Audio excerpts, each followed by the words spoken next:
জুলাই-আগস্ট গণহত্যা মামলায় ট্রাইব্যুনালে প্রথম পূর্ণাঙ্গ প্রতিবেদন জমা। চাংখারপুলের ঘটনায় আসামি ৮ জন। জাতীয় ঐকমত্য কমিশনের সঙ্গে বৈঠকে খেলাফত মজলিস। কমিশনের লক্ষ্য ফ্যাসিবাদের উত্থান রোধ, বললেন আলী রিয়াজ। বিশেষ বিসিএস এ অচিরেই ২,০০০ চিকিৎসক নিয়োগ, জানালেন স্বাস্থ্য উপদেষ্টা। আধুনিকায়ন হবে রেলের ১০ হাসপাতাল। ৮ দফা দাবি আদায়, খামার বাড়িতে কৃষি ডিপ্লোমা শিক্ষার্থীদের বিক্ষোভ। উচ্চশিক্ষার জন্য স্বতন্ত্র বিশ্ববিদ্যালয় চায় শিক্ষার্থীরা। লালমনিরহাটে দুর্নীতি দমন কমিশনের গণশুনানি, জনগণের প্রত্যাশা অনুযায়ী দুর্নীতিমুক্ত দেশ গড়ার প্রত্যয়, সচেতন হওয়ার আহ্বান। এবং সিলেট টেস্টের দ্বিতীয় দিনে সুবিধাজনক অবস্থায় জিম্বাবুয়ে। প্রথম সেশনে টাইগার বোলাররা নিয়েছে ৪ উইকেট। দেখছিলেন সংবাদ শিরোনাম, সঙ্গে আছি আমি ইশরাত জাহান মনি। এবারে বিস্তারিত। জুলাই-আগস্ট আন্দোলনে রাজধানীর চাংখারপুলে গণহত্যা মামলার তদন্ত শেষ হয়েছে। ৮ জনকে আসামি করে এ মামলায় আন্তর্জাতিক অপরাধ ট্রাইব্যুনালে অভিযোগপত্র জমা দিয়েছে তদন্ত সংস্থা। জুলাই-আগস্ট গণহত্যার বিচারের জন্য গঠিত আন্তর্জাতিক অপরাধ ট্রাইব্যুনালে এটি প্রথম পূর্ণাঙ্গ প্রতিবেদন। কিছুক্ষণের মধ্যে বিষয়টি নিয়ে সাংবাদিকদের ব্রিফ করবেন ট্রাইব্যুনালের প্রধান প্রসিকিউটর।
জাতীয় ঐকমত্য কমিশনের সঙ্গে বৈঠকে বসেছে বাংলাদেশ খেলাফত মজলিসের প্রতিনিধি দল।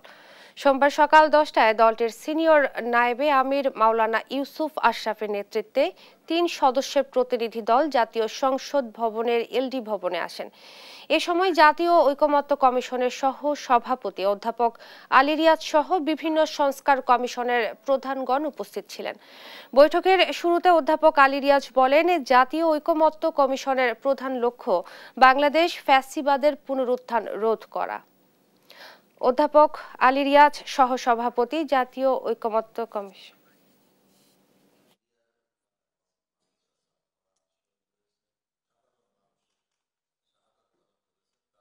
এই সংস্কার কমিশনগুলোর উদ্দেশ্য হচ্ছে বাংলাদেশে এমন একটা ব্যবস্থা তৈরি করা যাতে করে বাংলাদেশে পুনরায় কোনো অবস্থাতেই একটি ফ্যাসিবাদী শাসন প্রতিষ্ঠিত হতে না পারে। পাশাপাশি যেন জনগণের অধিকার প্রতিষ্ঠিত হয়, জনগণ যেন বুঝতে পারেন যে তাদের যে অধিকার সেটা সুরক্ষিত আছে। চীন সফরে আলোচিত পরিকল্পনাগুলো বাস্তবায়নের পথে এগিয়ে যাওয়াই অন্তর্বর্তী সরকারের প্রধান অগ্রাধিকার বলে জানিয়েছেন প্রধান উপদেষ্টা ডক্টর মোহাম্মদ ইউনূস। রোববার রাষ্ট্রীয় অতিথি ভবন যমুনায় চীনের রাষ্ট্রদূত ইয়াও ওয়েনের সঙ্গে বৈঠকে এসব কথা বলেন তিনি। বৈঠকে সম্প্রতি তার চীন সফরের ফলাফল পর্যালোচনা এবং বাংলাদেশ চীন সহযোগিতা জোরদারে পরবর্তী করণীয় নিয়ে আলোচনা হয়। অবকাঠামো, বাণিজ্য, স্বাস্থ্য সেবা, শিক্ষা ও সংস্কৃতি সহ বিভিন্ন খাতে আলোচনা থেকে বাস্তব প্রকল্পে রূপান্তরের দৃঢ় অঙ্গীকার ব্যক্ত করেন দুদেশ। বৈঠকে বাংলাদেশে ১,০০০ শয্যার হাসপাতাল নির্মাণ, চট্টগ্রামে একটি বিশেষায়িত বার্ন ইউনিট স্থাপনে চলমান সহায়তা, কুনমিং চট্টগ্রাম সরাসরি ফ্লাইট চালু এবং বাংলাদেশের রোগীদের জন্য ভিসা সহজীকরণ নিয়ে কথা বলেন চীনা রাষ্ট্রদূত। আলোচনায় রেল ইঞ্জিন খাতে চীনের বিনিয়োগ বাড়ানো, বাংলাদেশ থেকে চীনে আম ও কাঁঠাল রপ্তানি সহ নানা বিষয় উঠে আসে।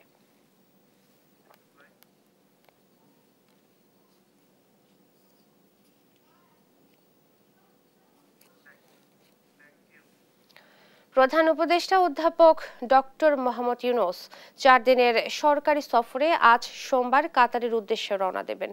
দোহায় আর্থনা সামিট 2025-এ অংশগ্রহণ করবেন তিনি।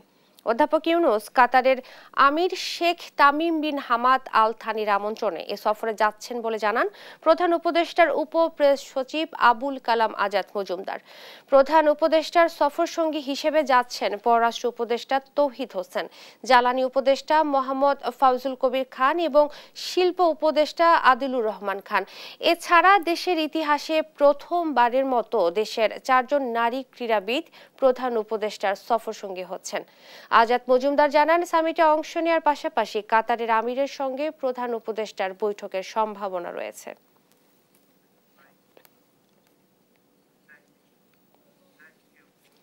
বাংলাদেশ রেলওয়ে হাসপাতালগুলো জনসাধারণের জন্য উন্মুক্ত করে দেওয়া হচ্ছে।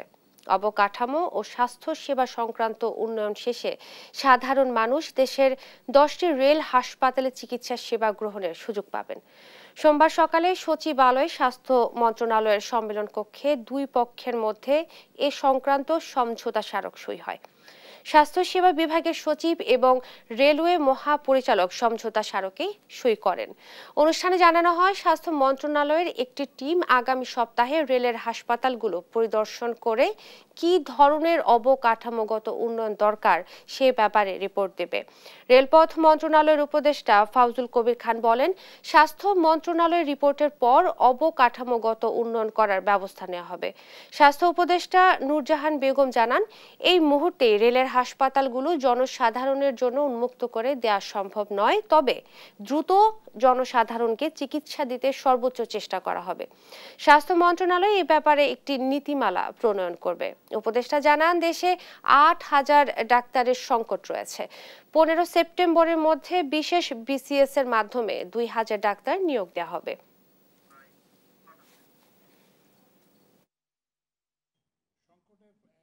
বিদ্যমান যে অবকাঠামো আছে সেটার সর্বোত্তম ব্যবহার করা, সেটা শুধু যে স্বাস্থ্য মন্ত্রণালয়ের মধ্যে না, স্বাস্থ্য মন্ত্রণালয়ের বাইরেও যা যা প্রত্যেকের অবকাঠামো আছে, রেলের আছে, তারপরে স্থানীয় সরকার বিভাগের আছে, নানান নামে, তো এগুলোকে ব্যবহার করে যাতে আরও বেশি মানুষকে সেবা প্রদান করা। স্বাস্থ্য মন্ত্রণালয়ের ডাক্তারের অভাব আছে, নার্সের অভাব আছে, টেকনোলজিস্টের অভাব আছে।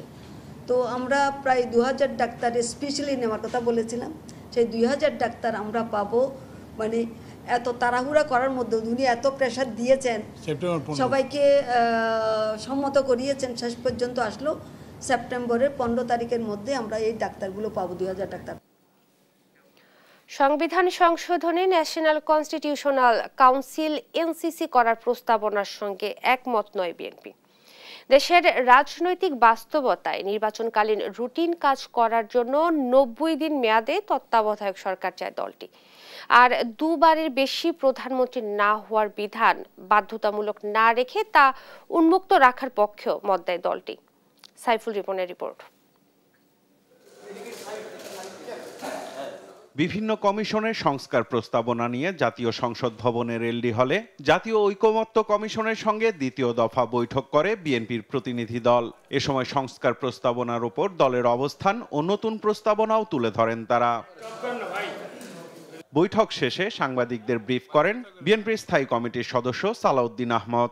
আমরা আগেও বলেছি যে রাষ্ট্রের নাম পরিবর্তনের এখানে কোনো যৌক্তিক কারণ নাই। জাতীয় সাংবিধানিক কাউন্সিলের প্রস্তাবনা গ্রহণযোগ্য নয় বলে জানান তিনি। এই সমস্ত নিয়োগের ক্ষেত্রে প্রধান এবং সদস্য সবার নিয়োগের ক্ষেত্রে যে তাদেরকে ক্ষমতা দেওয়ার, জুরিসডিকশন দেওয়ার কথা বলা আছে, এগুলো আমরা একমত নই। এই জন্য যে রাষ্ট্রের মধ্যে আর এক্সিকিউটিভের ফাংশনটাকে এত বেশি লিমিট করা হবে যে এক্সিকিউটিভ এবং প্রধানমন্ত্রী যিনি যে নামেই ডাকি, তাদের আর তেমন কোনো রাষ্ট্র পরিচালনার ক্ষেত্রে এখতিয়ার এত বেশি লিমিট করা হয়ে যাবে যে রাষ্ট্র পরিচালনার দায় হয়ে যাবে। অথচ রেসপন্সিবিলিটি থাকবে ইলেক্টেড রিপ্রেজেন্টেটিভ হিসেবে জনগণের কাছে এবং সংসদের কাছে সেই নির্বাচিত প্রধানমন্ত্রীর, অথচ তার কাছে তেমন কোনো পাওয়ার দেয়া থাকলো না। সংসদের সংখ্যাগরিষ্ঠ দলের নেতা ও প্রধানমন্ত্রীর পদ নিয়েও কথা বলেন বিএনপির এ নেতা। যদি 2 বারের পর একবার গ্যাপ হয়, তার পরবর্তীকালে যদি জনগণ নির্বাচন করে সেই পার্টিকে মেজরিটি পার্টি হিসাবে, সেই পার্টি যদি ডিসাইড করে তাহলে সেই একই ব্যক্তি প্রধানমন্ত্রী হতেও পারেন। কিন্তু কথা হচ্ছে যে কেন ধরে নিচ্ছেন যে সেম লিডার বা সেম ব্যক্তি বারবার হবেন? আমরা তো এখানে অপশনটা রাখতে চাই যে বাধ্যবাধকতা করা যাবে না।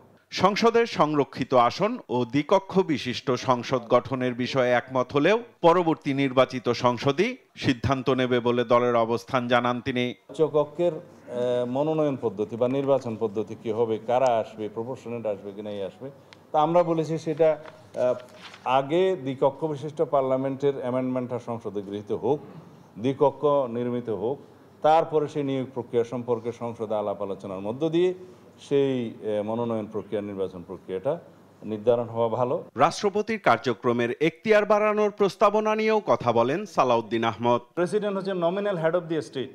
যে কোনো পার্লামেন্টারি টাইপ অফ গভর্নমেন্টে নমিনাল হেড অফ দি স্টেটের কাছে কি কি পাওয়ার থাকলে পাওয়ার ব্যালেন্স হবে সেটা চিন্তা করতে হবে। Accountability and responsibility lies with the prime minister. সংস্কার প্রস্তাবনা নিয়ে আগামী 22 এপ্রিল ফের জাতীয় ঐকমত্য কমিশনের সাথে বৈঠকে বসবে বিএনপির প্রতিনিধি দল।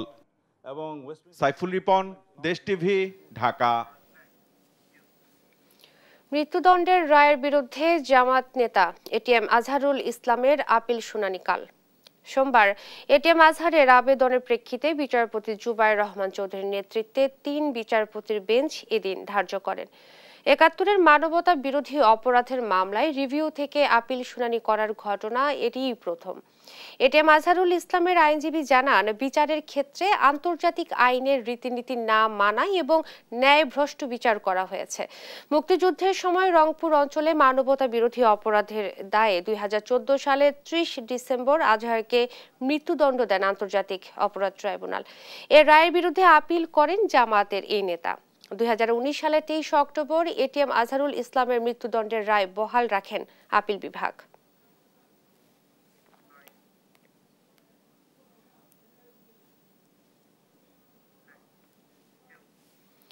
বেসরকারি প্রাইম এশিয়া বিশ্ববিদ্যালয় ক্যাম্পাসে ছুরিকাঘাতে জাহিদুল ইসলাম পারভেজ নিহতের ঘটনায় ৩ জনকে গ্রেফতার করেছে পুলিশ। তারা হলেন মোহাম্মদ আল কামাল শেখ ওরফে কামাল, আলভি হোসেন জুনায়েদ এবং আলামিন সানি। সোমবার সকালে বনানী থানার ভারপ্রাপ্ত কর্মকর্তা মোহাম্মদ রাসেল সারোয়ার দেশ টিভিকে গ্রেফতারের বিষয়টি নিশ্চিত করেন। ১৯ এপ্রিল বিকেলে রাজধানীর বনানীতে প্রাইম এশিয়া বিশ্ববিদ্যালয়ের ক্যাম্পাসে শিক্ষার্থীদের ২ পক্ষের সংঘর্ষে পারভেজ নিহত হন। তিনি ওই বিশ্ববিদ্যালয়ের টেক্সটাইল ইঞ্জিনিয়ারিং বিভাগের ২২৩ ব্যাচের ছাত্র। তার বাড়ি ময়মনসিংহ জেলার ভালুকার কাইচান গ্রামে।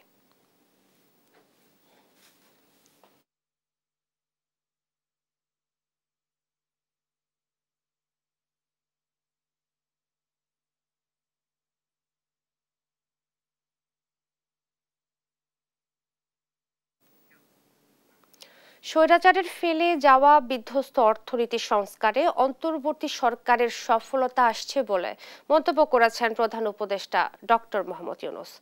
নগর উন্নয়নে শহরে অর্থনীতি শুধু টেকসই নয়, বরং অন্তর্ভুক্তিমূলক করা সরকারের লক্ষ্য বলেও জানিয়েছেন তিনি। জলবায়ু হুমকিতে থাকা বাংলাদেশকে সহযোগিতায় আন্তর্জাতিক সম্প্রদায়ের প্রতি আহ্বানও জানিয়েছেন তিনি। Economic and social commission for Asia and Pacific এসকেপের ৮১তম অধিবেশনে পাঠানো ভিডিও বার্তায় এসব কথা বলেন প্রধান উপদেষ্টা। We inherited a devastated economy left by the previous autocratic regime. Since then, we have launched a reform process and worked to restore discipline in the financial sector and have succeeded in many directions, including reducing inflation to 9.3% in February, the lowest in 2 years' history, and have also seen record amounts of remittances coming in.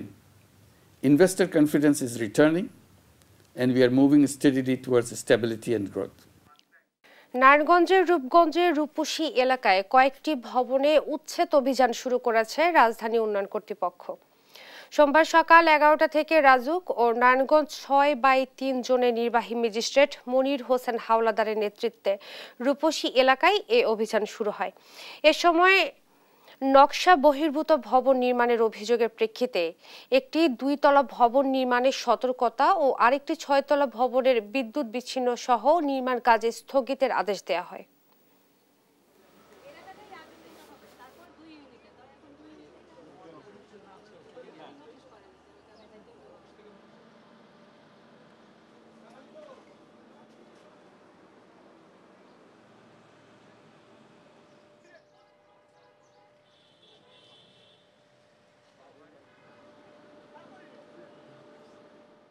আমরা ইতিমধ্যে 2টি স্থাপনাতে অভিযান করেছি।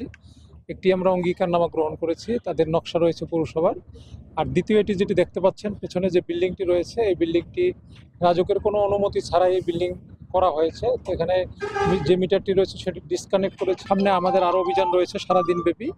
তো আমরা এখানে বিভিন্ন ধরনের ইউটিলিটি সার্ভিস আমরা বন্ধ করে দেব যারা আসলে রাজুকের অনুমতি ছাড়া নির্মাণ কাজ পরিচালনা করছেন। অথবা খাগড়াছড়িতে ইউপিডিএফ এর আস্তানায় যৌথ অভিযানে বিভিন্ন সরঞ্জাম উদ্ধার করা হয়েছে। সোমবার সকালে জেলা সদরের দুর্গম বাইভুনছড়ার সুরেন্দ্র কারবারিপাড়া ও পূর্ণ কারবারিপাড়ায় অভিযান চালিয়ে পাহাড়ের আঞ্চলিক দল ইউপিডিএফ এর গোপন আস্তানার সন্ধান মেলে। সেখানে তল্লাশি চালিয়ে ইউপিডিএফ এর ব্যবহৃত বিপুল পরিমাণ প্রশিক্ষণ ও দাপ্তরিক সরঞ্জাম উদ্ধার করা হয়। উদ্ধার করা সরঞ্জামের মধ্যে রয়েছে ল্যাপটপ, ক্যামেরা, ওয়াকি-টকি, মোবাইল প্রভৃতি। তবে গেল বুধবার খাগড়াছড়ি সদরের গিরিপুর এলাকা থেকে অপহৃত 6 জনকে এখনো উদ্ধার করা সম্ভব হয়নি।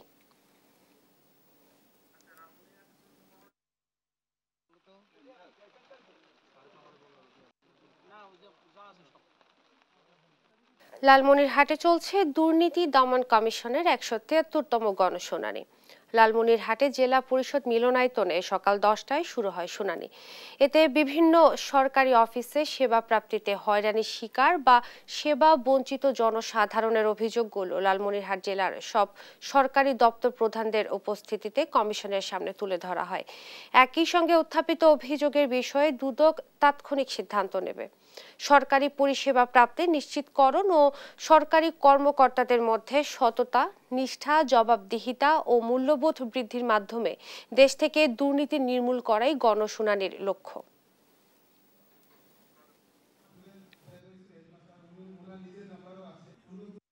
মানে আমরা তো অনেক সময় বলে যে ভাই ঘুষ দিয়ে চাকরি নিছি কিংবা ঘুষ খেয়ে ঘুষ দিয়ে পোস্টিং নিছি, টাকাটা তো তুলতে হবে। কাজে অন্তত এই যাদের তুমি চাকরি দিয়েছো তাদের টাকা তোলার আর কোনো ব্যাপার নাই। সহকর্মী জামাল বাদশা রয়েছেন গণশুনানিতে, সরাসরি যোগ দিচ্ছেন তিনি। জামাল, আপনি তো সেখানে রয়েছেন, কি কি বিষয় উত্থাপন করা হয়েছে শুনানিতে এবং জনসাধারণের উপস্থিতি কেমন দেখছেন, সব মিলিয়ে জানাবেন। লালমনিরহাটের জেলা পরিষদ অডিটোরিয়ামে যে গণশুনানি দুদক করছে, এই গণশুনানির প্রধান প্রতিপাদ্যই হচ্ছে সবাই মিলে গর্ব দেশ, দুর্নীতিমুক্ত বাংলাদেশ। এবং এই প্রতিপাদ্যকে সামনে রেখে আজ সকাল 9টা থেকে যে গণশুনানি অনুষ্ঠিত হচ্ছে, এই গণশুনানিতে সাধারণ মানুষ বিভিন্ন সরকারি অধিদপ্তরে গিয়ে যে হয়রানির শিকার হচ্ছেন এবং বিভিন্ন সরকারি অধিদপ্তরের কর্মকর্তারা যে দুর্নীতি করেছেন বা অনিয়ম করেছেন সেগুলোর অভিযোগ উপস্থাপিত কিন্তু এখানে হচ্ছে। এবং এই গণশুনানিতে দুর্নীতি দমন কমিশনের চেয়ারম্যান আব্দুল মোমেন উপস্থিত রয়েছেন এবং তাৎক্ষণিক উপযুক্ত এবং অভিযোগকারী উভয়ের বক্তব্য শুনে কিন্তু পরবর্তী পদক্ষেপ কিভাবে গ্রহণ করা হবে সেগুলো আসলে তুলে ধরছেন। এর আগে সকাল 9টার পরেই কিন্তু এই গণশুনানি যখন শুরু হয় তখন কিন্তু দুর্নীতি দমন কমিশনের চেয়ারম্যান বক্তব্য রেখেছেন এবং তিনি যেটি বলেছেন যে দুর্নীতির বিরুদ্ধে দুর্নীতি দমন কমিশন কিন্তু একেবারেই অনড়। তারা কিন্তু সকল ধরনের অনিয়ম দুর্নীতি রুখতে প্রয়োজনীয় ব্যবস্থা গ্রহণ করবেন। আজকে সকাল 9টার পর থেকেই কিন্তু লালমনিরহাটের 5 উপজেলার বিভিন্ন যে সরকারি দপ্তর রয়েছে, যে সরকারি অধিদপ্তরগুলো সাধারণত সাধারণ মানুষকে সেবা দিয়ে থাকে, সেই সেবা গ্রহীতারা যারা ভোগান্তি শিকার হচ্ছেন তারা মোট 106টি অভিযোগ দিয়েছেন এবং অভিযোগকারী 106 জনের বাইরেও কিন্তু লালমনিরহাটের সচেতন সমাজ, সাংবাদিক, সুশীল সমাজ থেকে শুরু করে বিভিন্ন স্তরের মানুষজন এসে উপস্থিত হয়েছেন এবং সকাল 9টার পরেই কিন্তু জেলা পরিষদ অডিটোরিয়ামে কানায় কানায় পরিপূর্ণ হয়ে গিয়েছে। এছাড়াও বিভিন্ন সরকারি দপ্তর যাদের বিরুদ্ধে অভিযোগ রয়েছে তারা কিন্তু উপস্থিত হয়েছেন। এ পর্যন্ত সকাল 9টা থেকে যে গণশুনানি চলছে, 106টি অভিযোগের মধ্যে 50টিরও অধিক অভিযোগ কিন্তু শুনানি শেষ হয়েছে এবং যতক্ষণ পর্যন্ত এই অভিযোগগুলো শুনানি শেষ না হবে ততক্ষণ পর্যন্ত কিন্তু এই গণশুনানি চলবে বলে আমরা দুর্নীতি দমন কমিশনের যে আয়োজক রয়েছে গণশুনানি তারা কিন্তু আমাদেরকে জানিয়েছেন। লালমনিরহাট জেলা প্রশাসনের সহযোগিতা এবং লালমনিরহাট জেলা প্রশাসক এইচ এম রকিব হায়দারের সার্বিক সভাপতিত্বে এবং সার্বিক সহযোগিতায় আজকের এই দুর্নীতি দমন কমিশনের গণশুনানিতে প্রধান অতিথি কিন্তু এরই মধ্যে বলেছেন যে দুর্নীতি দমন কমিশনের চেয়ারম্যান যে সকল ধরনের দুর্নীতির বিরুদ্ধে যে অবস্থান এবং যে সঠিক তথ্য পেলে অভিযোগ পেলে কিন্তু তারা কিন্তু তাৎক্ষণিক ব্যবস্থা গ্রহণ না করলেও পরবর্তীতে কিন্তু কিভাবে ওই অভিযোগগুলো তদন্ত সাপেক্ষে ব্যবস্থা গ্রহণ করা হবে তা কিন্তু উপস্থাপন করার চেষ্টা করা হয়েছে। সব মিলিয়ে যদি বলতে চাই যে আজকের এই গণশুনানি কিন্তু লালমনিরহাটের জন্য একটি ফলপ্রসূ হবে এবং বিভিন্ন সরকারি দপ্তরে মানুষ এর পরবর্তীতে যাতে আর হয়রানি না হয় সেই ক্ষেত্রেও কিন্তু একটি ফলপ্রসূ আসলে এই গণশুনানি রাখবে বলে সুশীল সমাজ মনে করেন। এই ছিল লালমনিরহাট থেকে দুর্নীতি দমন কমিশনের গণশুনানির সর্বশেষ খবর। ধন্যবাদ আপনাকে। গণশুনানির সবশেষ খবর জানাচ্ছিলেন সহকর্মী জামাল বাদশা। প্রতিনিয়ত জীবনের ঝুঁকি নিয়ে পিরোজপুর নেসারাবাদ সড়কের নাপিতখালী সেতু অতিক্রম করছে হাজার হাজার যাত্রী। পুরাতন এ সেতুটিতে ভারী যানবাহন চলাচল করায় সেতুর উত্তর প্রান্ত ডেবে যাওয়ায় স্টিল প্লেট দিয়ে গাড়ি, অ্যাম্বুলেন্স সহ যাতায়াত করছে শত শত যানবাহন। ফলে যান চলাচলের জন্য ঝুঁকিপূর্ণ হয়ে উঠেছে এই বৃষ্টি। ঘটতে পারে যে কোনো সময় বড় ধরনের দুর্ঘটনা। সহকর্মী জালিশ মাহমুদের তথ্য ছবিতে রিপোর্ট জানাচ্ছেন সালমা জাহান। পিরোজপুর কাউখালী নেছারাবাদ সড়কের গুরুত্বপূর্ণ যোগাযোগ মাধ্যম নাপিতখালী সেতু। প্রায় এক যুগ ধরে এই সেতুটি রয়েছে ঝুঁকিপূর্ণ অবস্থায়। ঝুঁকিপূর্ণ হিসেবে সাইনবোর্ডও সাঁটানো আছে। এই সেতু ব্যবহার করে প্রতিদিন চলাচল করে শত শত যানবাহন। যে কোনো সময় ঘটতে পারে প্রাণনাশের মতো বড় দুর্ঘটনা। ফলে সব সময় আতঙ্কিত হয়ে চলাচল করে যাত্রী ও চালকরা। এখন তো পিরোজপুরের সাথে সংযোগ, কাউখালী আপনার কাউখালী হয়ে পিরোজপুরের সাথে যোগাযোগ, আবার এদিক থেকে আপনার সেই বরিশাল পর্যন্ত একই রাস্তা, শুধু একটাই সড়ক। এই সড়ক ব্যবহার করে কিন্তু যাতায়াত করতে হয়। যখন আসে দুই দিকটা তখন একটা বিরাট ঝুঁকিপূর্ণ হয়ে যায়। তার বড় বড় ট্রাক, বাস এগুলো চলতেছে, যে কোনো মুহূর্তে অ্যাক্সিডেন্ট হইতে পারে। ওই জায়গা দিয়ে ডাববে গেছে এবং এই ফার্ম দিয়ে বাস চলে, ট্রাক চলে, অনেক ঝুঁকিপূর্ণ, আমাদের অনেক রিস্ক হয়ে যায়। এটা আমাদের অটো চালাই, আমাদেরও খুব রিস্ক হয়ে যায়, আমাদের গাড়ি লইয়া আইতে খুব সমস্যা হইতে আছে। ঝুঁকিপূর্ণ থাকায় নিয়মিত সেতুটি পর্যবেক্ষণ করা হয়। নতুন সেতু নির্মাণে দরপত্র আহ্বান করার কথা জানান সড়ক বিভাগের এই কর্মকর্তা। ব্রিজটিকে রিপ্লেস করে নতুন পিসি গার্ডার ব্রিজ নির্মাণের জন্য ইতিমধ্যে দরপত্র আহ্বান করেছি। দরপত্রটি লাইভে রয়েছে। আশা করছি দরপত্রটি বিধিবিধান মেনে প্রক্রিয়াকরণের মাধ্যমে সংশ্লিষ্ট ঠিকাদার নিয়োগ হবে দ্রুততম সময়ের মধ্যে এবং ব্রিজটি পুনর্ভাবে নির্মিত হবে। তাতে করে জনদুর্ভোগ সম্পূর্ণরূপে লাঘব করা সম্ভব হবে এবং নিরাপদ যানবাহন চলাচল নিশ্চিত করা সম্ভব হবে। 120 মিটার দীর্ঘ নাপিতখালী সেতুটি দিয়ে প্রতিদিন গড়ে প্রায় 5000 যানবাহন চলাচল করে। নিউজ ডেস্ক, দেশ টিভি। ধানের মৌ মৌ গন্ধে উন্মাতাল হাওরের বাতাস। হবিগঞ্জ ও কিশোরগঞ্জের হাওরগুলোতে ধুম পড়েছে ধান কাটার। প্রতিদিন সকাল থেকে রাত পর্যন্ত মাঠে কাজ করছেন কৃষক কৃষানীরা। পাশাপাশি হারভেস্টার মেশিনেও কাটা হচ্ছে ধান। তবে শেষ সময়ে এসে ধানের দাম কমে যাওয়ায় দুশ্চিন্তায় কৃষকরা। সহকর্মীদের পাঠানো তথ্য ছবিতে নুসরাত শোভার রিপোর্ট। ধানের মৌ মৌ গন্ধে উন্মাতাল হাওরের বাতাস। হবিগঞ্জের হাওরগুলোতে ধুম লেগেছে ধান কাটার। জেলায় এবার 1,23,572 হেক্টর জমিতে আবাদ হয়েছে বোরো ধান। প্রতিদিন সকাল থেকে রাত পর্যন্ত মাঠে কাজ করছেন কৃষক কৃষানীরা। পাশাপাশি 623টি হারভেস্টার মেশিনও ধান কাটছে মাঠে। আবাদের শুরুর দিকে খরার প্রভাবে ভালোভাবে সেচ দিতে না পারায় ফলন নিয়ে শঙ্কা ছিল কৃষকদের। তবে পর্যাপ্ত সেচ ছাড়াও এবছর ভালো ফলন হওয়ায় খুশি কৃষকরা। ধানের দরটা একটু বাড়লে আপনার লাভ হইব। যে পরিমাণ গৃহস্থিত খরচ হয়েছে এরকম রেট যদি টাকা তাইলে গৃহস্থ মারা। এদিকে কিশোরগঞ্জের হাওরের বুকে যত দূর চোখ যায় বিস্তৃত জলাভূমিতে ঢেউ খেলছে সোনালী ফসল, যা কেবল ঘরে তোলার অপেক্ষা। এবছর জেলায় বোরো ধান আবাদের লক্ষ্যমাত্রা নির্ধারণ করা হয়েছে 1,68,100 হেক্টর জমিতে। সেই লক্ষ্যমাত্রা ছাড়িয়ে আবাদ হয়েছে 1,68,115 হেক্টর জমিতে। তবে শেষ সময়ে ধানের দাম কমে যাওয়ায় দুশ্চিন্তায় কৃষকরা।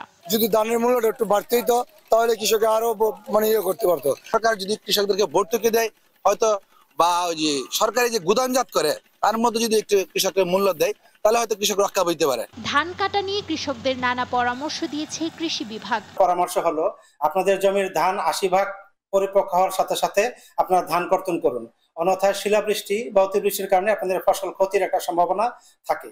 আবহাওয়া যদি প্রতিকূলে না যায় তাহলে কৃষকদের যারা বোরোর একটা বাম্পার ফলন হবে বলে আমরা আশা করি। বাজারে ধানের ন্যায্য দাম পেতে সরকারের সহযোগিতা চান কৃষকরা। নুসরাত শোভা, নিউজ ডেস্ক, দেশ টিভি।